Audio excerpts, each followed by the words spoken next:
Olá, está começando um boletim de notícias. Eu sou Vanessa Brolo e te faço companhia a partir de agora. No final de semana, durante a oração do Ângelus, o Papa Francisco chamou a guerra na Ucrânia de um massacre sem sentido. Mais uma vez, o pontífice pediu o fim do conflito. Desde o início da guerra na Ucrânia, o Vaticano manteve um delicado equilíbrio diplomático na esperança de mediar entre as partes. Continuar o diálogo com a Igreja Ortodoxa Russa sem parecer trair os milhões de católicos ucranianos. Disposição para ajudar nas negociações, visita inédita do pontífice à Embaixada Russa, conversas telefônicas. A Santa Sé não poupou esforços para alcançar um cessar-fogo desde a invasão russa da Ucrânia em 24 de fevereiro. No entanto, a capacidade do Vaticano de atuar como mediador parece ser menos eficaz neste caso. Para muitos analistas, o Vaticano é forçado a desempenhar a difícil posição de equilibrista. Enquanto condena moralmente a guerra, preserva a Rússia e a Igreja Ortodoxa liderada pelo patriarca Kirill, um aliado próximo do presidente Vladimir Putin. Neste domingo, o Papa chamou a guerra na Ucrânia de um massacre sem sentido. Não se arresta, purtroppo, a violenta agressione contra a Ucrânia.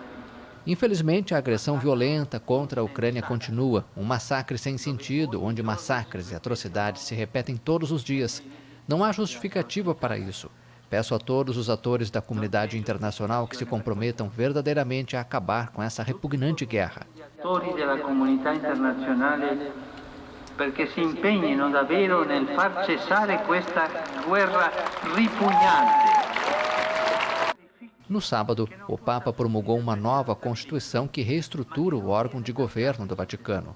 A nova Constituição, que entrará em vigor em 5 de junho, reforma partes da Cúria Romana. Entre as principais mudanças estão a possibilidade de laicos e mulheres católicas chefiarem departamentos do Vaticano, além da instituição de uma comissão consultiva sobre abuso sexual. Declarar imposto de renda demanda atenção. E para quem é microempreendedor individual, MEI, é necessário enviar os dados como pessoa física e jurídica. Entenda na reportagem. Há 3 anos, a Natália optou por ser microempreendedora individual. Ela já estava investindo na venda de queijos e produtos da roça, quando decidiu que era hora de formalizar o negócio. O MEI, ele me dá essa possibilidade de contratar uma pessoa. E a outra questão, eu ainda não tenho filho, mas quando eu tiver e precisar ficar afastada, o MEI, eu consigo receber também. O prazo para o recolhimento do Imposto de Renda Pessoa Física 2022 começou no último dia 7 de março. E na hora de prestar contas com o leão, é importante ficar atento. Nem todo microempreendedor individual é obrigado a fazer a declaração. É preciso calcular o rendimento isento e o seu rendimento tributável no ano passado. O responsável pelo MEI é obrigado a apresentar a declaração de ajuste anual do Imposto de Renda Pessoa Física se recebeu rendimentos tributáveis acima de R$ 28 mil no ano anterior, caso não tenha recebido o auxílio emergencial, rendimentos tributáveis acima de R$ 22 mil no ano anterior, caso o MEI ou seus dependentes tenham sido beneficiários do auxílio, rendimentos isentos, não tributáveis ou tributados exclusivamente na fonte, cuja soma foi superior a R$ 40 mil. Às vezes, quando a gente vai fazer a declaração de microempresário individual, a pessoa é pega de surpresa que ele tem que pagar um imposto de 7 mil, 5 mil, e ele não estava contando, que ele achava que ele só pagava aquele imposto de R$ 62 mensais e não teria que pagar mais nada. Ele tem que saber que ele está exercendo nesse momento 2 funções, empresário e pessoa física. Ele tem que ter um bom controle da empresa dele para ele saber o que ele tirou do dinheiro da empresa e passou para o bolso dele, pessoa física. Mais da metade da rede de semáforos de Fortaleza já tem uma tecnologia que ajuda a otimizar o trânsito em tempo real. O sistema permite maior tempo de passagem para os veículos nas vias mais movimentadas. A ideia é reduzir em até 20% o tempo do condutor nas ruas. Se a via está congestionada, o semáforo prolonga o tempo da luz verde para fluir o trânsito.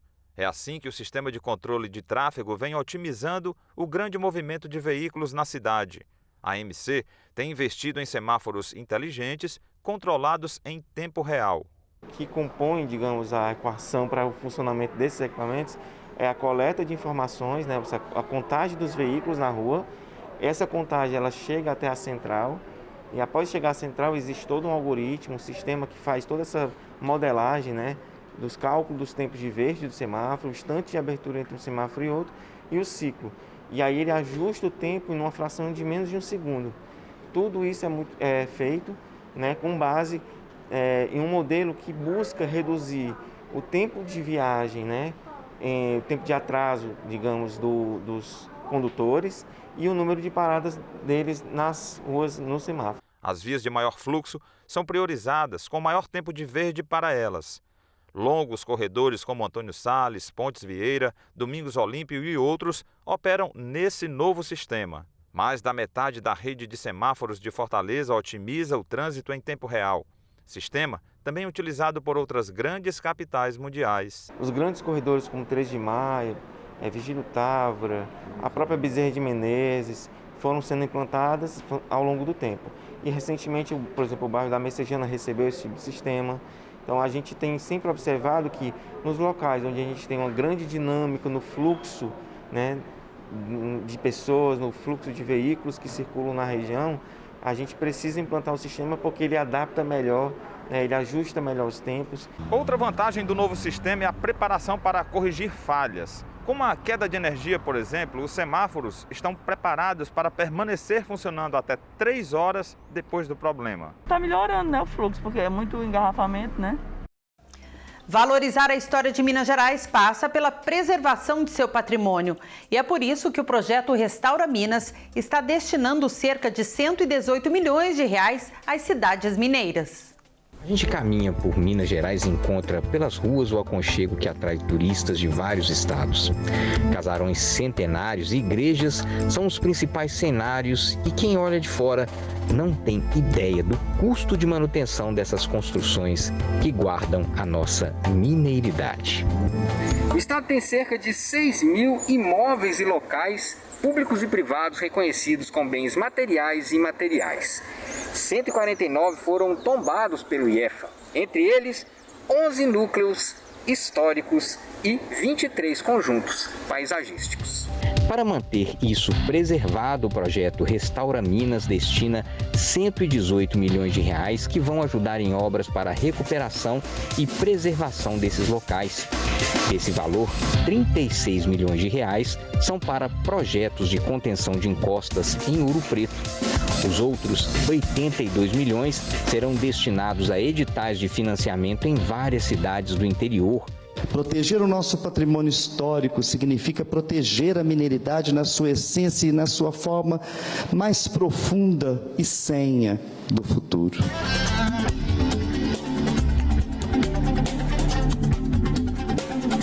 Em alguns locais, serão obras emergenciais. Em outros, reformas, pinturas e recuperação das estruturas. Pátria e patrimônio, elas se juntam, possuem a mesma etimologia e é impossível amar a pátria Brasil sem amar e cuidar do nosso patrimônio histórico. Após quase um ano fechado, o borboletário do Zoológico de Brasília foi reaberto neste mês. O espaço abriga diversas espécies de borboletas nativas do Brasil, como a borboleta coruja, que se alimenta de frutas, a Maria Boba e a pavão branco. O Wesley trouxe o filho Yuri, de 2 anos, para ver os insetos. Ele conheceu o borboletário antes da reforma e aprovou as mudanças. Já conhecia antes e a estrutura agora parece que ficou bem melhor, né? Mais adequada. E é um espaço bacana para trazer as crianças, né? Atualmente, o local contém 9 espécies de borboletas, todas nativas do Brasil, como a borboleta coruja, que se alimenta de frutas e vive em florestas tropicais. A Maria Boba, que você já deve ter visto por aí em algum jardim, e a pavão branco, bela e delicada. Além de uma nova estrutura para a cúpula, a reforma contemplou a divisão do borboletário em 3 espaços: floresta, brejo e uma área aberta. O objetivo é simular o ambiente ideal para diferentes espécies de borboleta. Todas essas regiões foram pensadas para o bem-estar das borboletas e também para permitir que o visitante tenha acesso a um ambiente mais próximo do natural, né? Como se ele estivesse fazendo uma trilha em um ambiente aberto e tendo contato com essa diversidade de borboletas.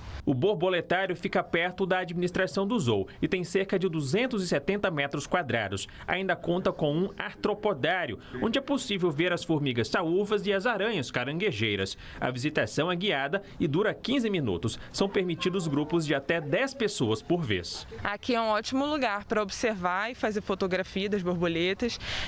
Dependendo do horário do dia, elas pousam nos visitantes. Os monitores, eles falam sobre a biologia das espécies, ajudam na identificação, comentam sobre o ciclo de vida.